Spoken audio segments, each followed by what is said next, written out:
ಕೇಸರಿ ಕೋಟೆಯ ದಿಗ್ಗಜರು ಆರ್ ಅಶೋಕ್ ವಿಜೇಂದ್ರ ನಾನೊಂದು ತೀರಾ ನೀನೊಂದು ತೀರಾ ಆಗಿಬಿಟ್ರ. ಬಿಜೆಪಿಯಲ್ಲೂ ಇದ್ದಾರೆ, ಗೊತ್ತಿಲ್ಲ ಲೀಡರ್. ಬಿಜೆಪಿಯವರು ಪರಮೇಶ್ವರ್ ಅವರನ್ನ ಗೇಲಿ ಮಾಡ್ತಾ ಇದ್ರು. ಆರ್ ಅಶೋಕ್ ವಿಜೇಂದ್ರ ನಾನೊಂದು ತೀರಾ ನೀನೊಂದು ತೀರಾನ. ಬಿಜೆಪಿಯಲ್ಲೂ ಇದ್ದಾರೆ, ಗೊತ್ತಿಲ್ಲ ಲೀಡರ್. ಕಾಂಗ್ರೆಸ್ ಲೀಡರ್ ಒಬ್ಬರನ್ನ ಗೇಲಿ ಮಾಡ್ತಾ ಇದ್ರು. ಬಿಜೆಪಿಯವರು ಈ ಹಿಂದೆ ಪರಮೇಶ್ವರ್ ಅವರನ್ನ ಹಿಂಗೆ ಗೇಲಿ ಮಾಡ್ತಾ ಇದ್ದಿದ್ರು. ಈಗ ಅಶೋಕ್ ಕೂಡ ಏನ್ ಕೇಳಿದ್ರು ಗೊತ್ತಿಲ್ಲ ಅನ್ನೋ ಉತ್ತರ ಕೊಡ್ತಾರೆ. ಬಿಜೆಪಿ ಕೋರ್ ಕಮಿಟಿ ಬಗ್ಗೆ ಕೇಳಿದ್ರು ನನಗೆ ಗೊತ್ತಿಲ್ಲ ಅಂತಾರೆ. ಬಿಜೆಪಿ ಸಮಾವೇಶದ ಬಗ್ಗೆ ಕೇಳಿದ್ರು ಅಂತಾರೆ, ನನಗೆ ಮಾಹಿತಿ ಇಲ್ಲ. ಹಾಗಾದ್ರೆ ಅಶೋಕ್ಗೆ ಪಕ್ಷದ ಕಾರ್ಯಕ್ರಮಗಳ ಬಗ್ಗೆ ಮಾಹಿತಿ ಸಿಕ್ತಿಲ್ವಾ ಅಥವಾ ಕೊಡ್ತಿಲ್ವಾ? ಬೈ ಎಲೆಕ್ಷನ್ ನಾಮಪತ್ರ ಸಲ್ಲಿಕೆಗೂ ಅಶೋಕ್ ಬಂದಿರಲಿಲ್ಲ, ಆರೋಗ್ಯ ಸರಿ ಇರಲಿಲ್ವಾ? ಅಶೋಕ್ರನ್ನ ಉದ್ದೇಶಪೂರ್ವಕವಾಗಿ ದೂರ ಇಡಲಾಗ್ತಾ ಇದೆಯಾ ಅನ್ನೋ ಪ್ರಶ್ನೆ ಬಿಜೆಪಿಯಲ್ಲಿ ಆರ್ ಅಶೋಕ್ ಡಮಿ ಎಂದು ಚರ್ಚೆಗಳಾಗ್ತಾ ಇದೆ. ಅವರನ್ನೇಕೆ ಪಕ್ಷದ ಕಾರ್ಯಕ್ರಮಗಳಿಗೆ ಕರೆಯುವುದು ಎಂಬ ಉಡಾಫೆಯೇ, ನಿರ್ಲಕ್ಷ್ಯನ ನಾವೇ ಮ್ಯಾನೇಜ್ ಮಾಡ್ತೇವೆ ಅಂತ ವಿಜೇಂದ್ರ ಟೀಮ್ ಕಸರತ್ತು. ಪ್ರೋಟೋಕಾಲ್ಗಳನ್ನ ಬ್ರೇಕ್ ಮಾಡಿ ಹಳಬರನ್ನ ಹೊರಗಿಟ್ಟು ಪಕ್ಷದ ಹೊಸಬರಿಗೆ ಮಣೆ ಹಾಕುವ ಪ್ರಯತ್ನಗಳಾಗ್ತಾ ಇದೆ. ನೋಡಿ, ಕಾಂಗ್ರೆಸ್ಸಿನಲ್ಲಿ ಒಬ್ರು ಪ್ರಭಾವಿ ಮಿನಿಸ್ಟರ್ ಇದ್ದಾರೆ. ಅವರನ್ನ ಬಿಜೆಪಿಗರು ವ್ಯಾಖ್ಯಾನ ಮಾಡ್ತಾ ಇದ್ದಿದ್ದು ಗೊತ್ತಿಲ್ಲ ಹೋಮ್ ಮಿನಿಸ್ಟ್ರು ಅಂತ. ರಾಜ್ಯ ಹೊತ್ಕೊಂಡು ಉರಿದ್ರೂ ಕೂಡ ನನಗದ್ರ ಬಗ್ಗೆ ಮಾಹಿತಿ ಬಂದಿಲ್ಲ, ವಿಳಂಬ ಆಗಿದೆ, ಏನೋ ಒಂದು ಕ್ರಮ ತಗೋತೀವಿ ಅಂತ ಹೇಳಿ ಹೋಮ್ ಮಿನಿಸ್ಟ್ರು ಸಾಕಷ್ಟು ಬಾರಿ ಕೆಲ ಸೆನ್ಸಿಟಿವ್ ವಿಚಾರಗಳಲ್ಲೆಲ್ಲ ಮಾತನಾಡಿದ್ರು. ಅದನ್ನೇ ಮಾನದಂಡವಾಗಿ ಇಟ್ಕೊಂಡು ಕಾಂಗ್ರೆಸ್ಸಿನ ಪ್ರಭಾವಿ ಮಿನಿಸ್ಟರ್ನ ಗೊತ್ತಿಲ್ಲ ಸಿಎಂ, ಗೊತ್ತಿಲ್ಲ ಹೋಮ್ ಮಿನಿಸ್ಟ್ರು ಅಂತ ಹೇಳಿ ಒಂದು ಕ್ಯಾಂಪೇನ್ ಮಾಡಿದ್ರು ಬಿಜೆಪಿಗರು. ಆದರೆ ಈಗ ತನ್ನದೇ ಕೋಟೆಯಲ್ಲಿ, ತನ್ನದೇ ಬಂಗಲೆಯಲ್ಲಿ ಗೊತ್ತಿಲ್ಲ ಲೀಡರ್ ಒಬ್ಬರು ಇದ್ದಾರೆ ಅನ್ನೋ ಅರ್ಥದಲ್ಲಿ ರಾಜಕೀಯ ವಲಯದಲ್ಲಿ ಚರ್ಚೆಗಳಾಗ್ತಾ ಇದೆ. ಅದು ಯಾವುದೋ ವಾರ್ಡಿನ ಸದಸ್ಯನ ಬಗ್ಗೆ ಅಲ್ಲ, ಬದಲಾಗಿ ಒಂದು ರಾಜ್ಯದ ಬಿಜೆಪಿಯ ಸ್ಟೇಟ್ ಬಿಜೆಪಿ ಪ್ರೆಸಿಡೆಂಟ್ ಬಗ್ಗೆ ಮಾತನಾಡ್ತಾ ಇರೋದು ಬಿ ವೈ ವಿಜೇಂದ್ರ. ಯುವ ರಾಜಕಾರಣಿ ಅಂತ ಕರೀತಾರೆ ಅವರನ್ನ. ಪ್ರಭಾವಿ ಪಳಗಿದ ರಾಜಕಾರಣಿ, ಅರ್ಥಾತ್ ಪಳಗಿದ ಮಾಜಿ ಸಿಎಂನ ಮಗ ಅಂತ ಕರೀತಾರೆ. ರಾಜಾಹುಲಿ ಕುಟುಂಬದ ಕಟ್ಟಕಡೆಯ ಅತಿ ಬಲಿಷ್ಠವಾದ ಒಂದು ಯುವ ಅಂತಲೂ ಕರೀತಾರೆ. ಹಿಂಗೆಲ್ಲ ಕರೆಯಲ್ಪಡ್ತಾ ಇರೋ ಈ ಲೀಡರು ಈಗ ಡಮ್ಮಿ ಆಗಬಿಟ್ರ ಅಥವಾ ಡಮ್ಮಿ ಮಾಡ್ಲಾಗ್ತಾ ಇದೆಯಾ? ಬಿಜೆಪಿಯ ಕೋರ್ ಕಮಿಟಿ ಬಗ್ಗೆ ಕೇಳಿದ್ರೆ ನನಗೆ ಗೊತ್ತಿಲ್ಲ ಅಂತಾರೆ. ಬಿಜೆಪಿಯ ಸಮಾವೇಶದ ಬಗ್ಗೆ ಕೇಳಿದ್ರೆ ಮಾಹಿತಿ ಇಲ್ಲ ಅಂತಾರೆ. ಈ ಬಗ್ಗೆ ಹೆಚ್ಚಿನ ಡೀಟೇಲ್ಸ್ ಪಡೆಯೋಣ. ರಾಜಕೀಯ ವಿಶ್ಲೇಷಕರು ಹನುಮೇಶ್ ಈಗ ಫೋನ್ ಸಂಪರ್ಕದಲ್ಲಿದ್ದಾರೆ.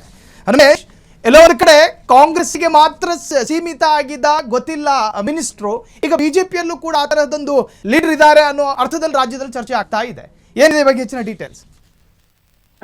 ನೋಡಿ, ಬಿಜೆಪಿ ಒಂದು ಇವತ್ತು ವಿರೋಧ ಪಕ್ಷದ ಸ್ಥಾನದಲ್ಲಿದೆ.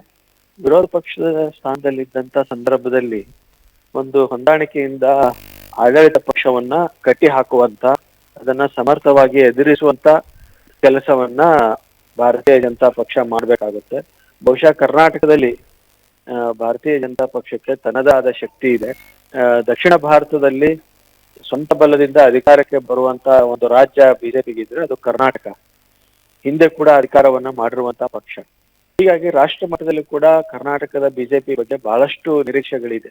ಆದ್ರೆ ದುರಂತ ಏನಂದ್ರೆ, ಕರ್ನಾಟಕದ ಬಿಜೆಪಿ ಮೊದ್ಲಿಂದೂ ಕೂಡ ಒಂದು ರೀತಿಯ ಗೊಂದಲದ ಗೂಡು, ಒಂದು ರೀತಿಯ ಹೊಂದಾಣಿಕೆಯ ಕೊರತೆ ಮತ್ತು ಹೊಂದಾಣಿಕೆಯ ರಾಜಕಾರಣಕ್ಕೆ ನಿರಂತರವಾಗಿ ಬಲೆ ಆಗ್ತಾ ಇದೆ. ಕಳೆದ ಬಾರಿ ಚುನಾವಣೆಯಲ್ಲಿ ಕೂಡ ಬಿಜೆಪಿ ಅನೇಕ ನಾಯಕರು ಇದನ್ನು ಹೊರಗಡೆನೆ ಬಹಿರಂಗವಾಗಿನೇ ಹೇಳಿದ್ರು. ಕೆಲವು ನಾಯಕರು, ಬಿಜೆಪಿ ಹಿರಿಯ ನಾಯಕರು ಹೊಂದಾಣಿಕೆ ರಾಜಕಾರಣವನ್ನು ಮಾಡ್ತಾ ಇದ್ದಾರೆ, ಬೇರೆ ಪಕ್ಷಗಳ ಜೊತೆ, ಬೇರೆ ನಾಯಕರ ಜೊತೆ ಹೊಂದಾಣಿಕೆಯನ್ನು ಮಾಡ್ಕೊಂಡು ರಾಜಕಾರಣವನ್ನು ಮಾಡ್ತಾರೆ. ಇದರಿಂದ ಬಿಜೆಪಿಗೆ ದೊಡ್ಡ ಹಿನ್ನಡೆ ಆಗುತ್ತೆ. ಇವತ್ತು ಆರ್ ಅಶೋಕ್ ಅವರು ಇರ್ಬೋದು ಮತ್ತು ವಿಜೇಂದ್ರ ಅವರ ನಡವಳಿಕೆಗಳನ್ನ ಗಮನಿಸಿದ್ರೆ ಬಿಜೆಪಿಯಲ್ಲಿ ಇನ್ನೂ ಕೂಡ ಆಂತರಿಕ ಸಮಸ್ಯೆಗಳು, ಆಂತರಿಕ ಹೊಂದಾಣಿಕೆ ಅನ್ನುವಂಥದ್ದು ಇವತ್ತಿಗೂ ಕೂಡ ಮರೀಚಿಕೆ ಆಗಿದೆ ಅನ್ನುವಂಥದ್ದು ಈ ಘಟನೆಗಳಿಂದ ನಮಗೆ ಸ್ಪಷ್ಟವಾಗಿ ಗೋಚರ ಆಗ್ತಾ ಇದೆ. ವಿಶೇಷವಾಗಿ ಇತ್ತೀಚೆಗೆ ನಾವು ವಿಧಾನ ಮಂಡಲದ ಅಧಿವೇಶನವನ್ನ ಗಮನಿಸಿದ್ರೆ ಆರ್ ಅಶೋಕ್ ಅವರು ಬಹಳ ಸಿದ್ಧತೆಯನ್ನು ಮಾಡಿಕೊಂಡು ಅವರ ಹಿಂದಿನ ಅವರ ಭಾಷಣಗಳು, ಹಿಂದಿನ ಅವರ ಮಾತುಗಳಿಗೂ ಇತ್ತೀಚಿನ ಅವರ ಮಾತುಗಳನ್ನ ಕೇಳಿದ್ರೆ ಆರ್ ಅಶೋಕ್ ಅವರು ಎಲ್ಲ ಒಂದ್ ಕಡೆ ಅವರ ಮಾತಿನ ಶೈಲಿ ಇರ್ಬೋದು, ಅವ್ರ ವಿಷಯವನ್ನ ಮಂಡನೆ ಮಾಡುವಂತ ರೀತಿ ಇರ್ಬೋದು, ಪಕ್ವತೆಯನ್ನ ಪಡಿತಾ ಬರ್ತಾ ಇತ್ತು. ಕಾರ್ಕಳದ ಸುನೀಲ್ ಕುಮಾರ್ ಅವ್ರು ಇರ್ಬೋದು, ಆರ್ ಅಶೋಕ್ ಇರ್ಬೋದು, ಆಡಳಿತ ಪಕ್ಷದ ಸದಸ್ಯರನ್ನ ಅಥವಾ ಮಂತ್ರಿಗಳನ್ನ ಪ್ರಶ್ನೆ ಕೇಳೋದರ ಮೂಲಕ ಅವ್ರನ್ನ ತಮ್ಮ ಮಾತಿನ ಒಂದು ಶೈಲಿಯ ಮೂಲಕ ಕಟ್ಟಿ ಹಾಕುವಂತ ಒಂದು ಪ್ರಯತ್ನವನ್ನ ಮಾಡ್ತಾ ಇದ್ರು ಮತ್ತು ಬಹಳಷ್ಟು ಇಂಪ್ರೂವ್ಮೆಂಟ್ ಕೂಡ ಕಾಣ್ತಾ ಇತ್ತು. ಆದ್ರೆ ವಿಜೇಂದ್ರ ಅವರು ವಿಧಾನಸಭೆಯಲ್ಲಿ ಹೆಚ್ಚು ಮಾತಾಡ್ತೇನೂ ಇರ್ಲಿಲ್ಲ. ಆರ್ ಅಶೋಕ್ ಅವ್ರನ್ನ ಎಲ್ಲ ಒಂದು ಕೋಆರ್ಡಿನೇಟೆಡ್ ಆಗಿ ಇಬ್ರು ಏನು ಅಧಿವೇಶನ ನಡೆಯುವಂತ ಸಂದರ್ಭದಲ್ಲಿ ಯಾವುದೇ ಒಂದು ವಿಷಯವನ್ನ ಆರ್ ಅಶೋಕ್ ಅವರು ರೇಸ್ ಮಾಡಿದಾಗ ಅವರು ಪರವಾಗಿ ಪಕ್ಷದ ಸದಸ್ಯರಾಗಿ ವಿಜೇಂದ್ರ ಆಗಿ ನಿಂತ್ಕೊಳ್ಳುವಂತದ್ದು ಅದು ಕಾಣ್ತಾ ಇರಲಿಲ್ಲ. ಬಹುಶಃ ಹಿಂದಿನ ನಾವು ಅಧಿವೇಶನಗಳನ್ನ ನೋಡಿದಾಗ ಯಾವುದೇ ಒಂದು ವಿಷಯ ಬಂದಾಗ ಎಲ್ಲಾ ಪಕ್ಷದ ಸದಸ್ಯರು ಮುಗಿ ಬೀಳ್ತಾ ಇದ್ರು, ಅಥವಾ ಒಂದು ಸದಸ್ಯರಿಗೆ ಏನಾದ್ರು ಆದಾಗ ಅವ್ರ ಪರವಾಗಿ ನಿಲ್ತಾ ಇದ್ರು. ಸೊ ಇದು ಎಲ್ಲ ಒಂದ್ ಕಡೆ ಒಬ್ಬರನ್ನ ಒಬ್ರು ಏನು ಬೆಂಬಲಿಸುವಂತ ಒಂದು ವಾತಾವರಣ ಬಿಜೆಪಿಯಲ್ಲಿ ಕಾಣ್ತಾ ಇಲ್ಲ ಅಂತ. ಈಗ 2 ಉಪಚುನಾವಣೆ ಬಂದಿದೆ, ಯಡಿಯೂರಪ್ಪನವರ 50ನೇ ವರ್ಷದ ರಾಜಕೀಯ ಜೀವನದ ಸೆಲೆಬ್ರೇಷನ್ ಬಂದಿದೆ. ಈ ಒಂದು ವಿಷಯದಲ್ಲಿ ಕೂಡ ಇದನ್ನ ರಾಜಕೀಯವಾಗಿ ಎಷ್ಟು ದೊಡ್ಡದಾಗಿ ಬೆಳೆಸ್ಕೋಬಹುದು. ಇದು ಒಂದೊಳ್ಳೆ ಅವಕಾಶ ಬಿಜೆಪಿಗೆ. ಯಾಕಂದ್ರೆ ಯಡಿಯೂರಪ್ಪನವರು, ಅನಂತ್ ಕುಮಾರ್ ಅವರು ಕರ್ನಾಟಕದಲ್ಲಿ ಬಿಜೆಪಿಯನ್ನ ದೊಡ್ಡ ಮಟ್ಟದಲ್ಲಿ ಕಟ್ಟಿ ಬೆಳೆಸಂತರು. ಅದರಲ್ಲಿ ವಿಶೇಷವಾಗಿ ಯಡಿಯೂರಪ್ಪನವರು ರೈತ ನಾಯಕ ಅಂತ ಗುರುತಿಸ್ಕೊಂಡು ಅವರು ಇಲ್ಲಿ ಬಿಜೆಪಿಯನ್ನ ಕಟ್ಟಿ ಬೆಳೆಸಂತರು. ಅವರ 50ನೇ ವರ್ಷದ ರಾಜಕೀಯ ಜೀವನದ ಸಂಭ್ರಮ ಇದೆಲ್ಲ, ಇದು ಬಿಜೆಪಿಗೆ ಒಂದು ದೊಡ್ಡ ಶಕ್ತಿ ಕೊಡುವಂತ ಒಂದು ಸಂದರ್ಭ ಆಗಿದೆ. ಇದು ಕೂಡ ಇವತ್ತು ಹೊಂದಾಣಿಕೆಯಿಂದ ಆಗದಿರುವಂತದ್ದು ಇದು ಬಿಜೆಪಿಗೆ ಒಂದು ರೀತಿಯ ಹಿನ್ನಡೆ ಅಂತಾನೆ ಹೇಳ್ಬೇಕು. ಕ್ಷಣ ಕ್ಷಣದ ಸುದ್ದಿಗಳಿಗಾಗಿ ಫ್ರೀಡಂ ಟಿವಿ ಸಬ್ಸ್ಕ್ರೈಬ್ ಮಾಡಿ, ಲೈಕ್ ಮಾಡಿ ಹಾಗೂ ಫಾಲೋ ಮಾಡಿ. ಹೊಸ ಸುದ್ದಿಗಳ ನೋಟಿಫಿಕೇಶನ್ಗಾಗಿ ಬೆಲ್ ಐಕಾನ್ ಮೇಲೆ ಕ್ಲಿಕ್ ಮಾಡಿ.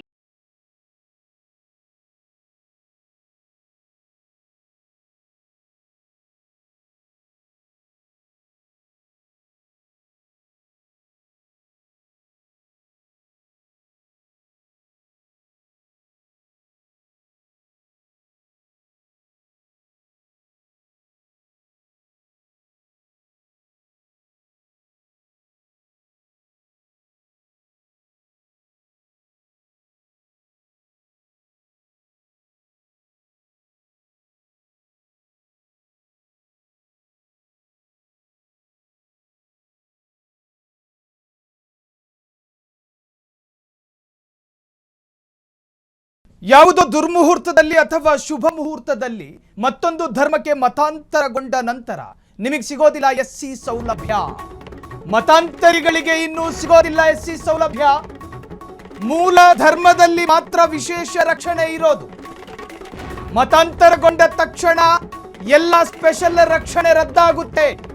ದೇಶದ ನ್ಯಾಯಾಂಗ ವ್ಯವಸ್ಥೆಯಲ್ಲಿ ಇದು ಅತ್ಯಂತ ಮಹತ್ವದ ವರ್ಡಿಕ್ಟು. ಮತಾಂತರ ಪಿಡುಗಿಗೆ ಕಡಿವಾಣ ಹಾಕುವ ಸಾಧ್ಯ. ಸಾಮಾಜಿಕ ವಲಯದಲ್ಲಿ ಅಶಾಂತಿಗೆ ಕಾರಣವಾಗಿದ್ದ ಮತಾಂತರ, ಮೂಲ ಧರ್ಮೀಯರು ಮತಾಂತರಗೊಂಡವರ ನಡುವೆ ವಿವಾದಗಳಿತ್ತು. ನೀವು ಸಾಂಪ್ರದಾಯಿಕವಾಗಿ ಒಂದು ಧರ್ಮದಲ್ಲಿ ಹುಟ್ಟಿರುತ್ತೀರಿ, ಆ ಧರ್ಮದಲ್ಲೇ ಜೀವನ ನಡೆಸ್ತಾ ಇರ್ತೀರಿ. ಆ ಧರ್ಮದಲ್ಲೇ ಇದ್ಕೊಂಡು ಕೆಲ ದುರ್ಬಲ ಗಳಿಗೆಯಲ್ಲಿ ನಿಮಗೆ ಬಂದ ಅಪ್ರೋಚ್ಗಳು ಅಥವಾ ನೀವು ಕೆಲವೊಂದು ವಿಚಾರಕ್ಕೆ ಆಕರ್ಷಣೆಗೆ ಒಳಗಾಗಿ ನ್ಯಾಯಸಮ್ಮತವಾಗಿಯೇ ನೀವು ಬೇರೆ ಧರ್ಮವನ್ನು ಸ್ವೀಕಾರ ಮಾಡ್ಕೊಂಡ್ರೆ, ನೀವು ಮೂಲ ಧರ್ಮದಲ್ಲಿದ್ರಲ್ಲ ಆ ಸಂದರ್ಭದಲ್ಲಿ ನಿಮಗೆ ಸಿಗ್ತಾ ಇದ್ದಂತಹ ಕೆಲ ಕಾನೂನು ರಕ್ಷಣೆಗಳಿತ್ತು. ಈಗ SC/ST ಕಾಯ್ದೆಯ ಅಡಿಯಲ್ಲಿ ನಿಮಗೆ ಕಾನೂನು ನೆರವು ಸಿಗ್ತಾ ಇತ್ತು. ಅದನ್ನು ನೀವು ಮೂಲ ಧರ್ಮದಲ್ಲೇ ಇದ್ದ ಸಂದರ್ಭದಲ್ಲಿ ನೀವು ಅದನ್ನು ಸಂಪೂರ್ಣವಾಗಿ ಅನುಭವಿಸಬಹುದಾಗಿತ್ತು. ನೀವು ಬೇರೆ ಧರ್ಮಕ್ಕೆ ಮತಾಂತರಗೊಂಡ ನಂತರ ಆ ಸೌಕರ್ಯ ಬೇಕು ಅಂದರೆ ಸಿಗೋದಿಲ್ಲ. ಮೂಲ ಧರ್ಮದಲ್ಲಿ ಮಾತ್ರ ವಿಶೇಷ ರಕ್ಷಣೆ. ಮತಾಂತರಗೊಂಡ ತಕ್ಷಣ ಎಲ್ಲ ವಿಶೇಷ ರಕ್ಷಣೆಯೂ ಕೂಡ ರದ್ದಾಗ್ತವೆ. ಈಗ ಸಾಮಾನ್ಯವಾಗಿ ನಿಮಗೆ ಗೊತ್ತಿರೋ ಹಾಗೆ ಭಾರತದಲ್ಲಿ ಹುಟ್ಟಿರ್ತಕ್ಕಂತಹ ಕೆಲ ಧರ್ಮಗಳಿದ್ದಾವೆ. ಇನ್ನು ಇದಕ್ಕೆ ಸಂಬಂಧಪಟ್ಟ ಹಾಗೆ ಮತ್ತಷ್ಟು ವಿಚಾರಗಳನ್ನು ನೋಡುವುದಾದ್ರೆ ಸುಪ್ರೀಂ ಕೋರ್ಟ್ ತೀರ್ಪಿನ ಪರಿಣಾಮಗಳೇನು? ಸುಪ್ರೀಂ ಕೋರ್ಟ್ ಕೊಡ್ತಲ್ಲ ವಿಶೇಷ ವರ್ಡಿಕ್ಟ್, ಇದ್ರ ಪರಿಣಾಮ ಏನು? ಭಾರತ ಬಹು ಸಂಸ್ಕೃತಿ ಮತ್ತು ಬಹುಧರ್ಮೀಯರ ನಾಡು. ದುರ್ಬಲ ವರ್ಗದ ರಕ್ಷಣೆಗೆ ಸಂವಿಧಾನದಲ್ಲಿ ವಿಶೇಷ ಕಾನೂನುಗಳಿದ್ದಾವೆ. ಇನ್ನು ಮುಂದೆ ಕಾನೂನು ದುರ್ಬಳಕೆಗೆ ಬೀಳಲಿದೆ ಅಂಕುಶ. ಅದನ್ನ ಎನ್ಕ್ಯಾಶ್ ಮಾಡ್ಕೊಂಡು ಮಿಸ್ಯೂಸ್ ಮಾಡ್ಕೊಳ್ಳಕ್ಕಾಗೋದಿಲ್ಲ. ಮತಾಂತರಗೊಂಡವರು ಮೂಲ ಜಾತಿಯ ಸೌಲಭ್ಯ ಪಡೆಯುವಂತಿಲ್ಲ. ಕಾನೂನು ದುರುಪಯೋಗ ತಡೆ ನಿಟ್ಟಿನಲ್ಲಿ ಮಹತ್ವದ ಕ್ರಮ. ಧರ್ಮ ಬದಲಿಸಿ ಮೀಸಲಾತಿ ಹುನ್ನಾರಕ್ಕೆ ಸುಪ್ರೀಂ ಬ್ರೇಕ್. ನೀವು ರಾಜಹಂಸ ಉದಾಹರಣೆ ಹೇಳ್ತಾ ಇರೋದು ನಾನು, ಸಾಂದರ್ಭಿಕ ರಾಜಹಂಸ ಬಸ್ಸಲ್ಲಿ ಹೋಗ್ತಾ ಇರ್ತೀರಿ, ಅಲ್ಲಿ AC ಇರ್ತವೆ. ಸಡನ್ ನೀವೆಲ್ಲ ಯಾವುದೋ ಶಟ್ಲ್ ಗಡ್ಡ ಗಾಡಿನ ಹತ್ಕೊಂಡು ಮತ್ತೆ ನಿಮಗೆ ರಾಜಹಂಸದ AC ಬೇಕು ಅಂದ್ರೆ ಸಿಗೋದಿಲ್ಲ. ಈಗ ನಿಮ್ಮ ಮೂಲ ಧರ್ಮವನ್ನ ಮರೆಮಾಚಿದ್ದೀರಿ. ಉದಾಹರಣೆ, ಆ ಮೂಲ ಧರ್ಮವನ್ನು ತಿರಸ್ಕಾರ ಮಾಡಿ ಮತ್ತೊಂದು ಧರ್ಮಕ್ಕೆ ನೀವು ಮಾನಸಿಕವಾಗಿಯೂ ದೈಹಿಕವಾಗಿಯೂ ಒಪ್ಕೊಂಡು ಹೋಗಿರ್ತೀರಿ. ಆ ಧರ್ಮಕ್ಕೆ ಹೋದ ನಂತರ ಆ ಧರ್ಮದ ಕೆಲ ಪ್ರಿಯಾಂಬಲ್, ಕೆಲ ಪೀಠಿಕೆಗಳನ್ನ, ಆ ಧರ್ಮದ ಸಿದ್ಧಾಂತಗಳನ್ನ ಫಾಲೋ ಮಾಡಬೇಕಾಗಿ ಬರುತ್ತೆ. ಇನ್ನು ಆ ಧರ್ಮಕ್ಕೆ ಸಂಬಂಧಪಟ್ಟ ಕೆಲ ಕಾನೂನು ನೆರವುಗಳು ನಿಮ್ಮದಾಗಿಸ್ಕೊಳ್ಬಹುದು. ಆದರೆ ನೀವಿದ್ರಲ್ಲ ಮೂಲ ಧರ್ಮ, ಈ ಹಿಂದೆ ಇದ್ದಂತಹ ಧರ್ಮ, ಆ ಧರ್ಮದಲ್ಲಿ ನಿಮಗೆ ಸಿಗಬಹುದಾಗಿದ್ದ ಕೆಲ ಕಾನೂನು ರಕ್ಷಣೆಗಳು ನಿಮಗೆ ಸಿಗೋದಿಲ್ಲ. ಕಾನೂನಲ್ಲದಕ್ಕೆ ಅವಕಾಶ ಇಲ್ಲ.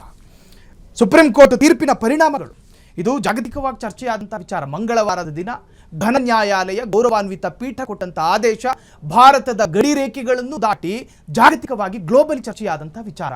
ಯಾಕೆ ಹಿಂಗೆ? ಎಲ್ಲ ಸರ್ವಸಮ್ಮತವಾಗಿ ಮತ್ತೊಂದು ಧರ್ಮವನ್ನು ಸ್ವೀಕಾರ ಮಾಡಿದ್ರೆ ಆ ನೆರವು ಸಿಗೋದಿಲ್ಲ ಅನ್ನೋದು ಯಾಕೆ?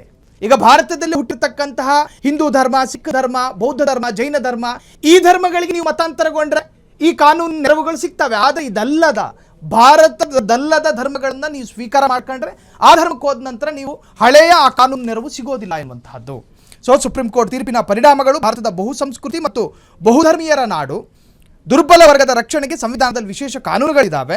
ಇನ್ನು ಮುಂದೆ ಕಾನೂನು ದುರ್ಬಳಕೆಗೆ ಬೀಳಲಿದೆ ಕಡಿವಾಣ ಹಾಕೋದಕ್ಕೆ ಈ ತರಹದೊಂದು ವಿಶೇಷ ವರ್ಡಿಕ್ಟು. ಮತಾಂತರಗೊಂಡವರು ಮೂಲ ಜಾತಿಯ ಸೌಲಭ್ಯ ಪಡೆಯುವಂತಿಲ್ಲ. ಕಾನೂನು ದುರುಪಯೋಗ ತಡೆನಿಟ್ಟಿನಲ್ಲಿ ಮಹತ್ವದ ಕ್ರಮ. ಧರ್ಮ ಬದಲಿಸಿ ಮೀಸಲಾತಿ ಹುನ್ನಾರಕ್ಕೆ ರಿಸರ್ವೇಷನ್ಗೋಸ್ಕರ ಕೂಡ ಜಂಪಿಂಗ್ ನಡೀತಾ ಇತ್ತು, ಅದು ಕೂಡ ಇನ್ನು ನಡೆಯೋದಿಲ್ಲ. ಕೆಲ ಏರಿಯಾಗಳನ್ನು ಗುರಿಯಾಗಿಸಿಕೊಂಡು, ಕೆಲ ಕಾಲೋನಿಗಳನ್ನು ಗುರಿಯಾಗಿಸಿಕೊಂಡು, ಆ ಸಮಾಜದ ಆರ್ಥಿಕ ಸ್ಥಿತಿಗತಿಗಳನ್ನೇ ಎನ್ಕ್ಯಾಶ್ ಮಾಡ್ಕೊಂಡು ಆಮಿಷದ ರೂಪದಲ್ಲಿ ಅವರನ್ನ ಮನವೊಲಿಸಿ ಮತಾಂತರ ಮಾಡಲಾಗ್ತಾ ಇದ್ದ ಬಹುದೊಡ್ಡ ಜಾಲ ಇತ್ತು ಭಾರತದಲ್ಲಿ. ಅದು ಇಂತಹದ್ದು ಪ್ರತ್ಯೇಕ ಅಂತ ನಾವು ಹೇಳ್ತಾ ಇಲ್ಲ, ಬಹುದೊಡ್ಡ ಜಾಲ ಇತ್ತು. ಇನ್ನು ಆ ಆಮಿಷಕ್ಕೆ ಒಳಗಾಗಿ ನಮ್ಮ ದಾಹಕ್ಕೆ ನೀರು ಕೊಡ್ತಾ ಇದ್ದಾರೆ ಇವರು. ಈಗಲೇ ಶರಣಾಗತಿ ಆಗ್ಬಿಡೋಣ ಅಂತೇಳಿ ಕೆಲವರು ಸರೆಂಡರ್ ಆದರು. ಸೊ ಎಲ್ಲ ವಿಚಾರಕ್ಕೆ ಬ್ರೇಕ್ ಹಾಕೋದಕ್ಕೆ ಈ ತರಹದೊಂದು ವಿಶೇಷ ವರ್ಡಿಕ್ಟ್ ಪ್ರಕಟಗೊಂಡಿದೆ.